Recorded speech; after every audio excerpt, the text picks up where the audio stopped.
আরবের আকাশ তখনও নীরব, মক্কার অলিগলিতে তখনও মানুষের ঘুম ভাঙেনি। কিন্তু ইসলামের ইতিহাসে সেই রাত ছিল এক নতুন অধ্যায়ের সূচনা। নবী মুহাম্মদ সাল্লাল্লাহু আলাইহি ওয়াসাল্লাম তখন মদিনায়। চারদিকে মুসলমানদের সংখ্যা বাড়ছে। তৈরি করা হলো মসজিদে নববী। কিন্তু একটা বড় সমস্যা দেখা দিল। নামাজের সময় সবাইকে একসাথে ডাকবে কিভাবে? তখন পর্যন্ত মুসলমানদের নামাজের জন্য একত্রিত করার কোনো নির্দিষ্ট পদ্ধতি ছিল না। এজন্য নামাজের সময় হলে সাহাবীদের একত্রিত করার জন্য নবীজি সাল্লাল্লাহু আলাইহি ওয়াসাল্লাম বিভিন্ন পরামর্শ চাইলেন।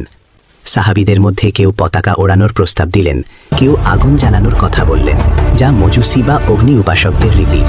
আবার কেউ শিঙ্গা ফুকানোর কথা বললেন, যা ইহুদিদের রীতি। কেউ কেউ ঘণ্টা বাজানোর প্রস্তাব দিলেন, যা খ্রিস্টানদের রীতি। অন্য ধর্মাবলম্বীদের সাথে মিল থাকায় নবীজি সাল্লাল্লাহু আলাইহি ওয়াসাল্লাম এই প্রস্তাবগুলো পছন্দ করলেন না। সুতরাং বিষয়টা অমীমাংসিতই থেকে গেল। সবাই যার যার মতো বাড়ি চলে গেল। সেই রাতে এক সাহাবী আব্দুল্লাহ ইবনে যায়েদ রাদিয়াল্লাহু আনহু ঘুমাতে গেলেন গভীর চিন্তা নিয়ে। আল্লাহর কাছে দোয়া করলেন, হে আল্লাহ, আমাদের এমন কিছু শিখিয়ে দাও যার মাধ্যমে মানুষকে নামাজের দিকে ডাকা যাবে।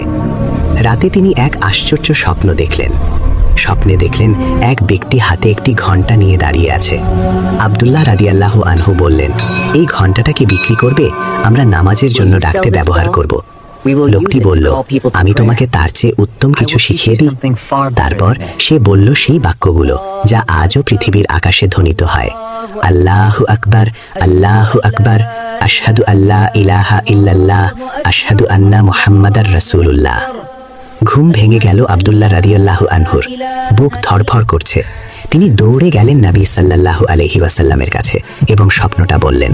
নবী সাল্লাল্লাহু আলাইহি ওয়াসাল্লাম শুনে চোখ ভিজে গেল। বললেন, এটা সত্য স্বপ্ন, এটা আল্লাহর পক্ষ থেকে। তারপর বললেন, এই কথাগুলো বিলালকে শিখিয়ে দাও, তার কণ্ঠ সুন্দর, সে আজান দিক। আর আশ্চর্যের বিষয়, সেই মুহূর্তটা ছিল ভোরের সময়। মদিনার আকাশ তখনও অন্ধকার, মানুষ তখনও ঘুমে। হঠাৎ করে মসজিদের ছাদে উঠে দাঁড়ালেন বিলাল রাদিয়াল্লাহু আনহু।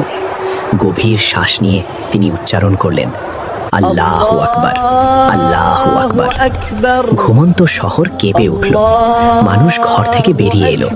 কেউ চোখ মুছছে, কেউ তাকিয়ে আছে আকাশের দিকে। আর ঠিক তখনই বিলাল রাদিয়াল্লাহু আনহু সেই বাক্য যা শুধু ফজরের আজানেই আছে, আসসালাতু খায়রুম মিনান নাওম, নামাজ ঘুমের চেয়ে উত্তম। এটাই ছিল ইতিহাসের প্রথম আজান, যা পৃথিবীর বুকে ফজরের আজানের মাধ্যমে শুরু হয়েছিল। মানুষ ঘর থেকে বেরিয়ে এলো। কেউ কাঁপছে, কেউ তাকিয়ে আছে আকাশের দিকে। কারণ এই ডাক শুধু নামাজের ডাক ছিল না, এটা ছিল শিরকের অন্ধকার ভেঙে তাওহীদের প্রথম প্রকাশ্য ঘোষণা। আজ 1400 বছরেরও বেশি সময় পর পৃথিবীর যেখানেই মুসলমান আছে, এই একই শব্দে তারা জেগে ওঠে, মাথা নত করে, হৃদয় নরম হয়ে যায়।